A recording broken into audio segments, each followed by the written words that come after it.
America और Ukraine के बीच rare metal को लेकर डील फाइनल नहीं हो पाई। उधर रूस ने उसी तरह का एक ऑफर दे दिया। माना जा रहा है कि पुतिन के ऑफर के बाद ही अमेरिका के रुख में बदलाव आ गया।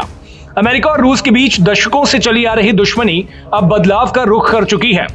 यूक्रेन के राष्ट्रपति वोलोदिमीर जेलेंस्की बार बार आरोप लगाते रहते हैं कि डोनाल्ड ट्रंप रूस के साथ करीबी दिखा रहे हैं। वहीं रूस और यूक्रेन के युद्ध के मुद्दे पर जब यूएन में 3 प्रस्ताव पेश किए गए तो अमेरिका ने खुलकर रूस का साथ दिया। अमेरिका ने यूक्रेन पर आक्रमण के लिए रूस को दोषी ठहराने से ही इनकार कर दिया। अमेरिका के इस रुख से पूरी दुनिया हैरान है।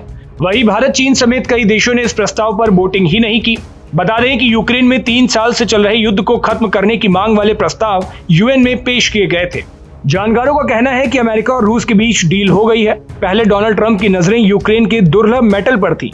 उन्होंने कहा था कि फ्री में अमेरिका यूक्रेन की मदद नहीं करेगा, बल्कि उसके बदले में उसे खनिज भंडार पर अधिकार चाहिए। अमेरिका और यूक्रेन के बीच डील फाइनल होने ही वाली थी कि रूस ने वैसा ही प्रस्ताव अमेरिका के सामने रख दिया। रूस का कहना है कि अमेरिका रूस के साथ अच्छे संबंध रखकर भी अच्छी आमदनी कर सकता है। राष्ट्रपति चुनाव से पहले ही वोलोदिमीर जेलेंस्की ने युद्ध जीतने के लिए अमेरिका के सामने खनिजों के अधिकार के लिए सौदे की बात रखी थी। कुछ दिन पहले ही डील का ड्राफ्ट तैयार हुआ था, जिसमें कहा गया था कि यूक्रेन के 50% खनिजों से होने वाला रेवेन्यू अमेरिका का होगा। हालांकि इसमें यूक्रेन की रक्षा का आश्वासन भी नहीं दिया गया।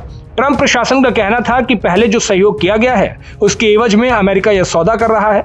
जब रक्षा का आश्वासन नहीं मिला तो वोलोदिमीर जेलेंस्की ने डील पर साइन करने से इनकार कर दिया। वहीं सोमवार को रूसी टेलीविजन पर इंटरव्यू के दौरान पुतिन ने कहा कि अमेरिका की कंपनियों के साथ बिजनेस डील की जाएगी। यह अमेरिका के साथ संबंध ठीक करने का एक तरीका हो सकता है। इसके अलावा रूस ने यह भी कहा कि वह यूक्रेन में खनिजों के खनन में अमेरिका का सहयोग कर सकता है। पुतिन ने कहा कि अमेरिका के अलावा अन्य विदेशी सहयोगियों के साथ वह भंडार को बढ़ाने में मदद करने को तैयार है। उन्होंने कहा कि साइबेरिया में एल्यूमिनियम प्रोडक्ट बनाकर भी अमेरिका की कंपनियां लाभ कमा सकती हैं। कीव के मुताबिक दुनिया के दुर्लभ मेटल के 5% यूक्रेन में है। इसमें ग्रेफाइट भी शामिल है। इसके अलावा लिथियम डिपॉजिट भी यूक्रेन में है। वहीं कुछ जगहों को रूस ने सीज कर दिया है। इसमें ऐसी जगहें भी शामिल हैं जहां प्रचुर मात्रा में मेटल पाए जाते हैं। रूस इनका लालच देकर अमेरिका के साथ डील करना चाहता है। अब आपको क्या लगता है, क्या इस तरीके की कोई डील फाइनल हो पाएगी? अपनी राय हमें कमेंट बॉक्स में जरूर बताइएगा। देश और दुनिया की बाकी तमाम खबरों के लिए देखते रहिए भारत एक्सप्रेस।